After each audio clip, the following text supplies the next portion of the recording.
if you want to experience greatness, you have to be ready for all of the things that will come your way.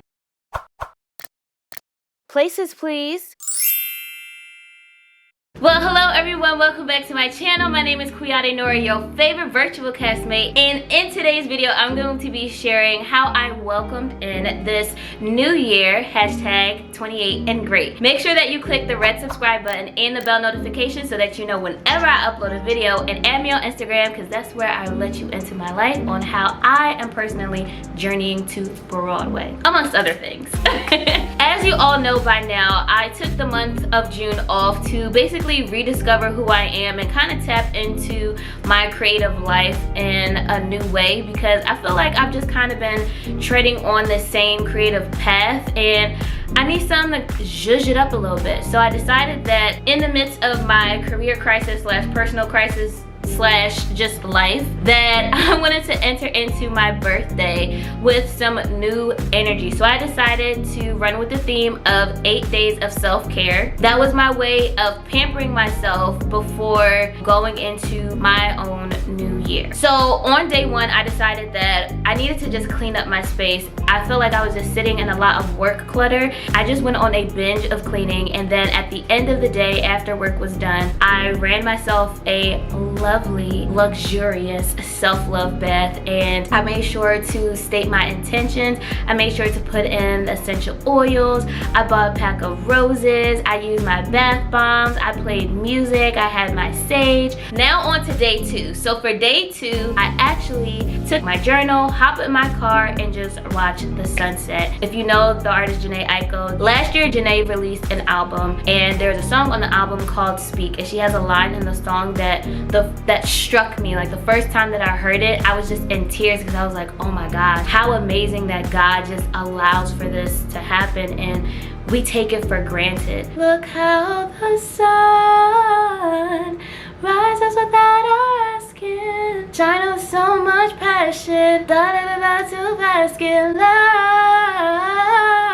Oh my God, it's just so beautiful. The song is basically about taking hold of my personal liberation, and that's essentially what my path has been since the outbreak occurred. Day three was a fun day. I actually got to play wifey because, as you all know, yes, I am engaged. My fiance had a work engagement, and I had the pleasure of using my charm and my charisma, not for myself, but use that towards him. I found myself just leaning into my feminine side. I got to just lean into being a good partner and a good almost wife, and using, you know, my charm and my ability to work a crowd for someone else. It also made me miss that relationship that I typically would have with the cast. The next day, I had my nail appointment, and I will insert photos. Brown Sugar Nail Spa, hands down, is the business. Now, if you live in the Philly, South Jersey area, make sure that you hit up Brown Sugar Nail Spa. All the nail techs are fire, love them,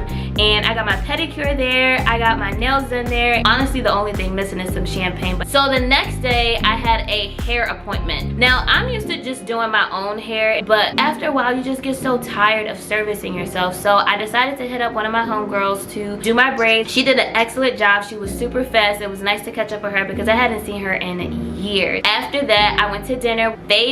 Favorite restaurant of all time is actually where we had our engagement party. If you're in Philly, it's called South Jazz Kitchen, and it is by far the most exquisite black restaurant there is. The next day, I actually decided to sing, and I was also able to share that moment with my few close girlfriends. Shout out to my Miriam Madams who came out and came to celebrate with me. They were super supportive, and this was probably the first time that they had seen me perform or engage in this musical way in a while. So that was Sunday.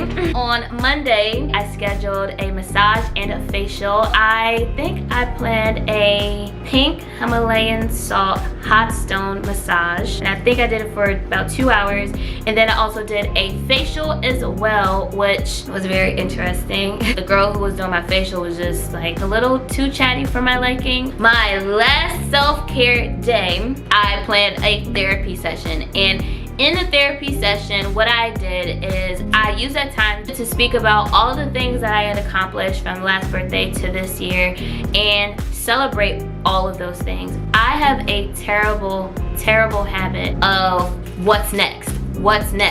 And it's not healthy to have that type of mentality, because you'll find yourself not being grateful and also not being able to recognize all of the things that you have actually accomplished and crossed off your goal list. On my actual birthday, I went to a candy museum. It's called Candytopia. It's downtown in Philly, and if you haven't gone, you need to go. I was stealing all the candy, and I was taking so many pictures and videos. I was like, oh my god, this is like so cool. So, and the outfit that I wore to the candy museum, I basically looked like a chocolate mint, and I was like, oh yes honey, you are just serving the goods. And then after that, I went to a very popular 5-star restaurant called Steak 48. They were definitely in the news for, you know, some things. However, I wanted to go to the restaurant way before it hit the tabloids. And I'm so glad that I went, because I experienced a wonderful, divinely timed experience. I'm not gonna share exactly what happened, because I think that God allowed me to experience it for me. But I got to meet, interact, and sing with a legend that I absolutely adore. It affirmed and confirmed all of the things, all of the messages that the universe and God have been trying to reveal to me. And I was so happy that I had been trusting my gut to walk into that. Patience is key to success. Patience is required when walking in your divine path. At this big old age of 28, I need to be aware of, you know, sticking to my guns and not compromising the vision that I see for myself.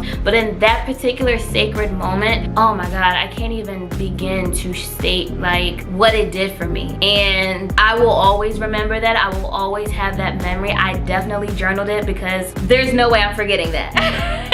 There's absolutely no way. Like, I went home on a high. I was just like, oh my gosh, that is all I needed for my birthday. I didn't want anything. I didn't want a bag. I didn't want a shopping spree, none of that. What I want, I actually can't have right now, and that is to perform. I want my career back. But I think what I got that night was the push to keep going. So I hope that you enjoyed this video of me speaking about how I walked into my 28th year. Let all that go. Thank you for hanging out with me. Until our next show, I'll see you all next time. Bye.